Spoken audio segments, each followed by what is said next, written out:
¿Cómo están? Muy buenas tardes, le damos la bienvenida a un nuevo capítulo de Planeta Futuro y en esta oportunidad en Mega Noticias actualiza. Es momento de, valga la redundancia, actualizar lo que está pasando respecto de la pandemia por coronavirus.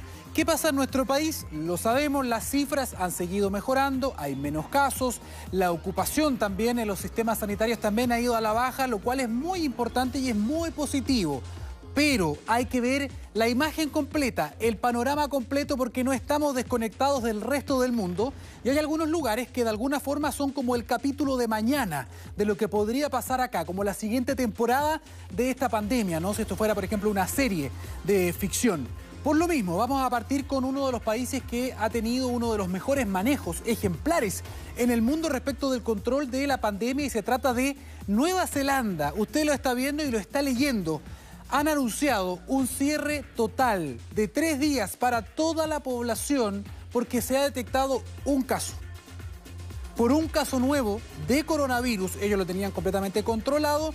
La autoridad, la primera ministra de ese país, Jacinda Ardern, ha entonces decretado el cierre completo por 3 días de más de 5 millones de habitantes. Todo esto correría a partir de la noche de este martes. Todavía no tienen muy claro cómo llegó ese caso. Están estudiando justamente para hacer la trazabilidad. Pero la idea es cerrar inmediatamente como un capullo para evitar entonces que haya más casos, sobre todo considerando que en diferentes partes del mundo este mutante, ¿no?, es como el más malo del curso. Hablamos de la variante Delta, está generando muchos problemas en diferentes países. Entonces tienen que investigar. Por lo pronto, cierre completo de 3 días para toda la población, pero en Auckland va a durar 7 días porque es el lugar más habitado también de este país, la ciudad más habitada. Interesante lo que están haciendo en Nueva Zelanda. Revisamos también lo que está pasando en otro país que es igual de clave también porque la comunidad científica está muy pendiente de lo que está pasando en Israel. Este país que ya tiene un 78% de toda la población sobre 12 años con el esquema completo de vacunación y con la vacuna de Pfizer, vacuna de ARN mensajero, que tiene una alta efectividad, ¿no? El problema que están teniendo es que están alcanzando nuevamente pics desde febrero hasta ahora en la cantidad de nuevos casos. Fíjese que ya alcanzaron más de 8.500 nuevas infecciones por coronavirus en el balance diario. Esto no se registraba desde finales de enero y esto agrava una tendencia, ¿no?, al alza, y por lo mismo ya comenzaron a vacunar la semana pasada a toda la población sobre 50 años, el primer país del mundo que da dosis de refuerzo a personas desde 50 años en adelante y también al personal de salud. Tiene 560 pacientes graves. Atención con este detalle. Lo importante de esto es que están aumentando las infecciones. Hay un boom, un pic de nuevos casos. Sin embargo, solamente hay 560 personas que están en cuidado intensivo. Decir que un porcentaje alto de ellos son personas que tienen el esquema completo de vacunación y por lo menos en Israel lo están atribuyendo a la baja de anticuerpos en esta parte de la población. Y es por eso que están comenzando ya muy fuertemente también una campaña con dosis de refuerzo, en el caso de ellos con la vacuna de Pfizer. Vamos a seguir avanzando también y es muy interesante porque les decíamos, en nuestro país en general están bajando las cifras y es una noticia que celebramos. Sin embargo, tenemos que poner un foco en lo que está sucediendo con la llegada de esta mutante que les dijimos que es como el más malo del colegio, el más malo del curso. Hablamos de la variante Delta, que sabemos que es mucho más transmisible, está un 60% más transmisible que la variante de Reino Unido, que en su momento también fue la peor que había en este panorama. Bien, Delta la ha dejado atrás, hace mucho más bullying a las vacunas y a todos los sistemas sanitarios del mundo. ¿Qué está pasando? Que en Chile, según el último reporte del Ministerio de Salud, ya tenemos 128 casos. El 23% de ellos son comunitarios, es decir, ya no sabemos de dónde provienen. Antes de eso eran todos importados, por lo tanto se podía hacer trazabilidad. Hoy día, más del 20% de estos 128 casos de contagios por variante Delta son comunitarios. Atención y mucho cuidado. Recuerden lo que pasó ahora en la región de O'Higgins, ¿cierto? Una fiesta, un cumpleaños, 17 personas, ya hay 15 contagiados. 3 de ellos con variante Delta están investigando el resto de los contagios para ver si corresponde a esta variante, que tiene hasta 1000 veces más carga viral que la variante original. Por favor, mucho cuidado, nos está yendo bien hasta el momento con las cifras. Sin embargo, todavía tenemos carga viral, todavía hay circulación viral, mejor dicho, y además tenemos la presencia de esta variante en nuestro país. ¿Qué está pasando, por ejemplo, con Magallanes? Mucha atención porque hay algunas regiones que de alguna forma también nos dicen qué es lo que podría pasar más adelante. Durante muchas semanas, Magallanes, Aysén han sido un ejemplo porque han tenido 0 casos nuevos de coronavirus. Sin embargo, ayer también lo decía el ministro de Salud, han tenido un aumento, por ejemplo, en Natales de un 100%. Cuidado, esto suena como una alerta roja gigantesca, ¿no? Lo que pasa es que ellos vienen de tener 0 casos a tener poco más de 7. Es por eso entonces que se han activado todas las alarmas para poder controlar esto. Si bajamos los brazos, es muy probable que ahora en septiembre, como dicen algunos especialistas, con las celebraciones, con los relajos, podamos ver un aumento de casos. Por lo tanto, esto nos puede servir, más que para asustar a la población, es para que no bajemos los brazos. De hecho, conversamos con un especialista ya de la región de Magallanes para que nos ayude a interpretar este aumento que han tenido de 0 a 7 casos. Mire. Hasta el momento no hemos visto un aumento de las hospitalizaciones asociadas, y el porcentaje de positividad de las tomas de muestra y la pesquisa se ha mantenido hasta el momento estable en un 1%. Recordar que el virus sigue circulando, aunque circule en porcentaje muy bajo hasta ahora, que tenemos que mantener todas las medidas que se han pedido, aunque nos esté permitido hacer muchas más cosas que las que podíamos hacer en otras fases.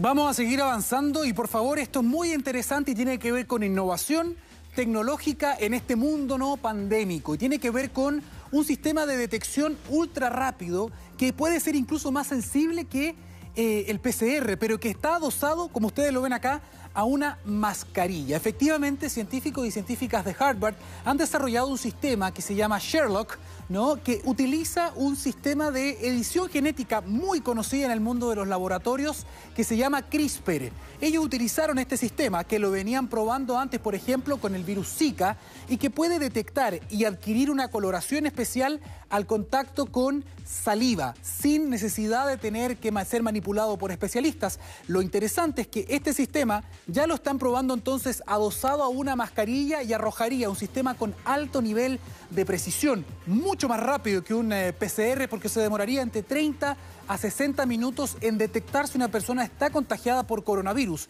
Y lo que es mejor, es tan fácil de configurar y es más barato que además puede decirte con el color que adquiere qué tipo de variante es la que te ha contagiado. Y, ojo, no se queda solo con eso, sino que además se puede conectar al teléfono celular. Conversamos con un especialista para que nos explique cómo utilizaron un sistema que se usa para editar genes, en este caso, para detectar coronavirus. Ese RNA entonces ahora es detectado por este sistema de CRISPR, hay un sistema de amplificación y esa enzima entonces va a generar un producto fluorescente, si es que estuviera el virus presente en la muestra. Y eso tarda alrededor de 30 minutos a 1 hora en ocurrir. Es parecido al PCR, pero mucho más simple, porque los reactivos y los materiales necesarios son muy baratos y muy fáciles de conseguir, mucho más que que son los del PCR. Todas las razones que hemos dicho hasta el momento tienen un solo objetivo, que usted se cuide, que todos nos cuidemos. ¿Por qué? Para que tengamos un fin de año lo más seguro posible, ¿cierto? Pero además hay otro escenario también, que tiene que ver con otros virus. El coronavirus no es el único. Han vuelto los niños, las niñas a clases, hay casi 4.000 jardines infantiles funcionando y hay muchos especialistas que están advirtiendo que si no nos cuidamos, probablemente tengamos una situación muy difícil en las urgencias y en las UCI. ¿Por qué? Por el aumento de otros virus respiratorios, por ejemplo, el virus sincicial. Ya hay especialistas que están adelantando que podríamos tener 8.000 contagios diarios de niños y niñas de virus sincicial y podríamos colapsar eventualmente las urgencias y las UCI porque van a tener que convivir pacientes de coronavirus con pacientes de otros virus como el virus sincicial. Y esto es una información muy importante porque hay que tomar todos los resguardos, sobre todo los papás y las mamás que están mandando a los niños y a las niñas al jardín y al colegio. Para saber un poco más respecto de esto, ya estamos en contacto con este tema que es muy relevante. Aquí la vemos a la doctora Gema Pérez, ella es pediatra broncopulmonar de la clínica Vespucio. Doctora, ¿cómo está? Muy buenas tardes. Hola, buenas tardes, Daniel. ¿Cómo estás? Bien, doctora, estábamos un poco preocupados. Usted estaba escuchando, me imagino, la introducción. ¿Nos puede comentar justamente en las últimas semanas que han hecho seguimientos cómo está, evidentemente, la circulación de otros virus? No escucha nada, no escucha nada. No escucha nada, Víctor, no escucha. Justamente estábamos conversando con la doctora Gema Pérez, que está en contacto con nosotros, y le estábamos preguntando porque están advirtiendo los especialistas una situación que puede ser muy compleja, porque en algunas semanas más podríamos tener la convivencia, digámoslo así, de diferentes virus. No solamente el COVID-19, no solamente el coronavirus, sino que también algunos virus respiratorios que podrían afectar y muchos a los niños y a las niñas que están volviendo a clases. Estamos hablando de rotavirus, estamos hablando de virus sincicial, estamos hablando también de influenza. Pero en particular los científicos y las científicas y los médicos están advirtiendo respecto del virus sincicial. Por lo tanto, retomamos entonces que este tema es muy relevante. Estamos conversando con la doctora Gema Pérez y le habíamos preguntado cómo está la evolución de estos virus. ¿Qué han podido observar ustedes, doctora? Lo más que la posible, bueno. La verdad es que lamentablemente a partir de la semana del 30 de julio empezaron a haber casos de virus sincicial, lo cual, como decías tú en la introducción, se pone un escenario bastante más complejo, porque estamos distribuidos los pediatras en todas las unidades de emergencia con menor dotación de médicos, porque la mayoría se puso en apoyo para cubrir las urgencias adultos con el tema de la pandemia. Ya están llenas las UCI y las hospitalizaciones han aumentado considerablemente con el virus sincicial y también con rotavirus. Así que no nos olvidemos, como decías tú en la introducción, que el COVID no es el único virus. Sí, doctora, es muy importante ahora en términos prácticos quizás alguna guía para los papás, para las mamás respecto de cómo diferenciar, por ejemplo, un cuadro de virus sincicial con un cuadro de coronavirus o de COVID o de otro de los virus. ¿Hay alguna guía con algunos tips a lo mejor que podamos entregarle también a los papás y a las mamás? Es una pregunta bastante frecuente. En la mañana estaba haciendo consulta y la mitad fueron cuadros virales y la otra mitad fueron las crisis de rinitis alérgica, que también empezaron a aumentar con el tema de que el clima este año no estuvo muy lluvioso, está más bien seco y frío, y empiezan los grandes cambios de temperatura y los niños riníticos empiezan a tener sus crisis al igual que los asmáticos.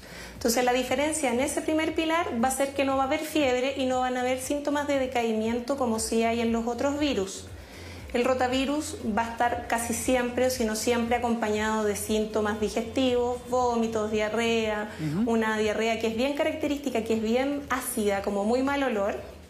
Y por otro lado, el virus sincicial, si bien puede afectar a los niños de cualquier edad, tiende a afectar a los niños más pequeños, menores de 2 años, y como están circulando los niños ya en jardín y en colegios con la fase 3, por supuesto estos virus empiezan a circular de una mayor forma, más rápida y más posible. El virus sincicial en particular tiene su pic más o menos en el tercer y quinto día, así que hay que estar muy atentos. Si entre el tercer y quinto día de evolución el pequeño empieza con dificultad respiratoria, hay que acudir a un servicio de urgencia. Doctora, esto es muy importante porque también estuve leyendo a otros médicos, otros especialistas que decían que a raíz de que los niños han estado mucho tiempo, muchos de ellos han sido hijos de la pandemia, son niños pandémicos, como se ha dicho, no tienen defensas. Por lo tanto, también es importante para los papás y las mamás que sepan que esto de alguna forma tiene que pasar para que su sistema inmunitario también desarrolle las defensas necesarias, ¿no? Efectivamente, están los niños que son pandémicos, que nacieron en estos casi 2 años de pandemia, pero también se reseteó, por así decirlo, el sistema inmune de los que ya han convivido con otros virus antes. Entonces, la consulta también ha aumentado por lo mismo. Volvieron al colegio y al jardín y empiezan a resfriarse. Los grandes cambios de temperatura vuelven a generar estas crisis, pero es súper importante recordar que las mismas medidas de prevención de COVID, uso de mascarilla en todo niño mayor de 3 años, con recambio cuando se humedezca, lavado de manos frecuente o su defecto alcohol gel, ventilación de las salas de clase, va a mejorar y permitir que sigan bajando los números de contagios de COVID y evitar que haya el gran brote que estamos temiendo de virus sincicial, de rinovirus y de influenza. Perfecto, doctora, muy cortito, ¿cuándo tenemos que ir a la urgencia? ¿Cuándo tenemos que salir rápidamente a la emergencia? Porque a veces también hay confusión con eso. Siempre, exacto, siempre cuando la fiebre sea más de 3 días sin otros síntomas acompañantes, porque puede estar incubando cualquiera de estos virus o incluso bacterias, como están circulando más gérmenes y hay más contacto entre personas. Cuando hay signos de dificultad respiratoria en los bebés se representa por el aleteo de la nariz, por la respiración mucho más agitada, cuando se hunden las costillas o se hunde aquí arriba a nivel esternal, y los niños francamente están comprometidos de conciencia, tan decaídos que no despiertan cuando les baja la fiebre, no quieren comer o tienen vómitos explosivos o la diarrea es muy abundante, es motivo para ir al servicio de urgencias. Y no olvidar que si han tenido contacto previo 2 o hasta 6 semanas antes con un adulto COVID positivo y el niño empieza con síntomas tipo PIMS del síndrome inflamatorio multisistémico, también deben acudir a urgencia. Perfecto. Doctora Gema Pérez, pediatra broncopulmonar de la Clínica Vespucio, muchísimas gracias por este contacto con Mega Noticias. Gracias a ustedes. Bien, son todos consejos que está entregando justamente una especialista, ahora que muchos papás, que muchas mamás están volviendo a mandar a sus hijos a clases con todas las precauciones, pero esto está sucediendo y obviamente se podría mezclar también en un escenario bastante nefasto, a lo mejor más adelante, si es que no mantenemos todas las precauciones. Es parte de lo que queríamos comentarles también respecto de lo que está pasando con esta pandemia en el planeta, pero también acá en nuestro país.